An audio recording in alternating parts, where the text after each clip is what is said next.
주신 은혜 감사하는 5분 묵상입니다. 오늘 말씀은 이사야 41장 8절에서 20절로 두려워하지 말라 내가 너와 함께함이라 라는 제목으로 은혜를 나누도록 하겠습니다. 앞선 본문에서 하나님께서 강한 세력 바사의 고레스 왕을 들어 열방을 심판하셨고 이에 모든 나라가 두려움에 떨었습니다. 바벨론에서 포로 생활을 하던 이스라엘 백성도 예외는 아니었습니다. 그런데 자신을 섬기는 대상을 위해 아무것도 할 수 없는 이 무익한 우상과 달리 하나님은 자기 백성을 굳게 하시고 도와주시고 붙들어 주시겠다고 약속하시며 두려움을 떨치게 하셨습니다. 두려움에서 벗어날 뿐만 아니라 자신의 참 정체성을 깨닫고 하나님의 뜻을 이루는 거룩한 사명을 감당하게 하셨습니다.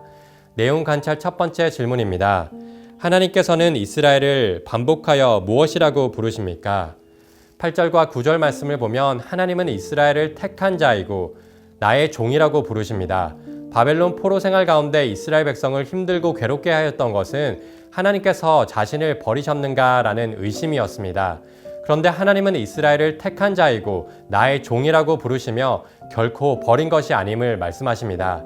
내 종이라 불린 모세, 다윗, 선지자들, 그들과 같이 하나님의 사명을 감당하기 위해 이스라엘 백성을 택하셨습니다.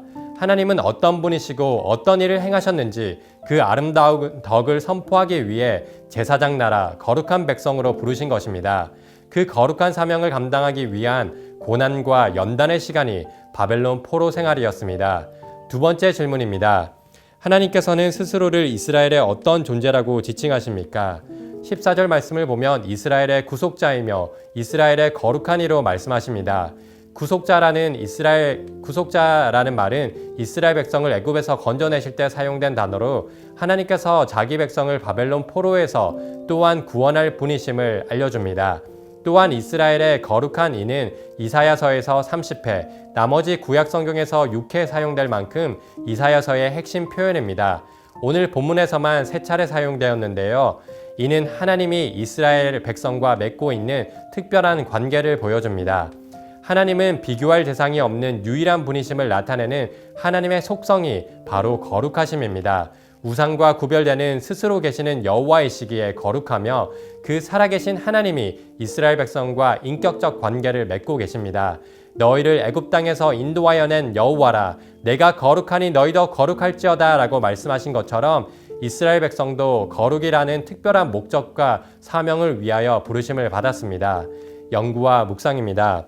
하나님께서 이스라엘 백성을 압제자로부터 구원하시겠다는 약속은 그들의 역사 속에 어떤 경험을 기억나게 합니까? 하나님께서 이스라엘 백성을 애굽에서 구원하시고 약속의 땅으로 인도하신 출애굽 사건을 떠올리게 합니다.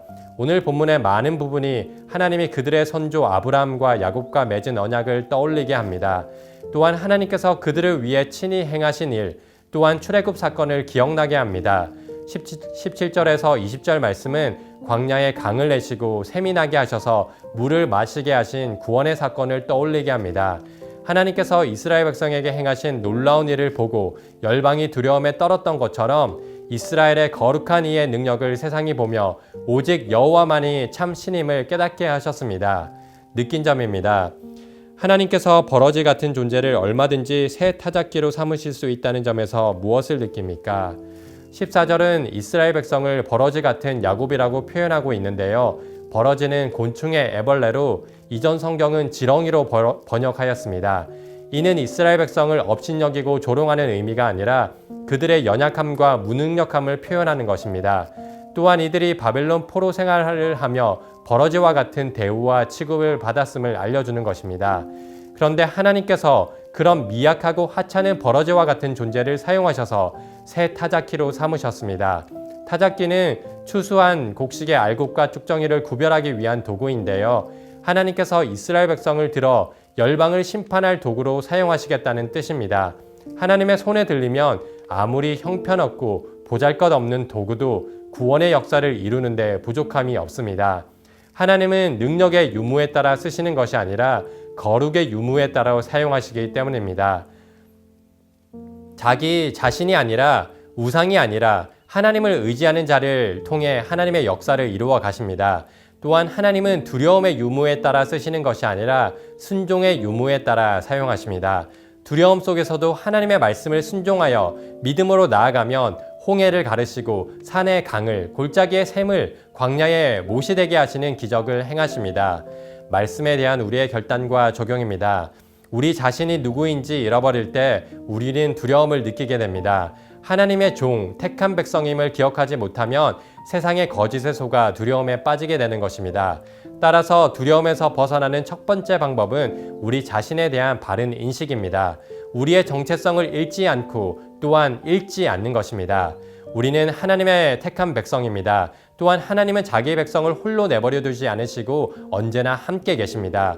우리를 굳게 하시고 도와주시며 붙들어 주십니다. 그 사랑을 기억할 때 우리를 위하여 지금도 놀라운 일을 행하시고 계심을 믿을 때 우리는 두려움에서 벗어날 수 있습니다. 우리는 스스로 통제할 수 없는 일에 또한 두려움을 느낍니다. 내일 일을 알 수 없어 불안하고 우리의 생각과 계획대로 일이 되지 않을 때 두려움을 느낍니다. 따라서 두려움에서 벗어날 수 있는 두 번째 방법은 하나님의 계획을 바라보는 것입니다. 비록 우리의 생각과 지혜로 다 알 수 없어도 하나님께서 역사를 주관하시고 우리의 삶을 선하게 인도하심을 믿을 때 우리는 불안과 염려에서 벗어날 수 있습니다. 이 모든 일이 하나님의 섭리 가운데 하나하나 이루어지고 있음을 알게 되면 조금은 느긋하고 담대한 마음으로 우리 앞에 놓인 문제와 어려운 상황을 마주할 수 있습니다. 두려움에 빠져 의기소침하던 인생에서 벗어나 사명의 자리로 나아가게 됩니다. 하나님의 종으로 새 타작기로 하나님의 영광스러운 구원의 역사를 동참하여 구원의 큰 일을 이루시는 하나님의 놀라운 능력을 경험하게 되는 것입니다. 하나님의 약속을 굳게 붙잡고 믿음으로 나아갈 때 하나님의 뜻을 이 땅에서 이루는 거룩한 삶이 되길 소망합니다. 이 시간 함께 합심하여 기도하겠습니다. 우리를 굳게 하시고 도우시며 붙들어 주시는 하나님의 능력을 경험하는 하루가 되게 하소서. 두려움을 떨치고 하나님의 부르심을 따라 맡겨진 사명을 완수하는 삶 되게 하소서. 우리 거룩한 문 성문교회가 여호와로 말미암아 즐거워하고 이스라엘의 거룩한 이로 말미암아 자랑하는 교회 되게 하소서.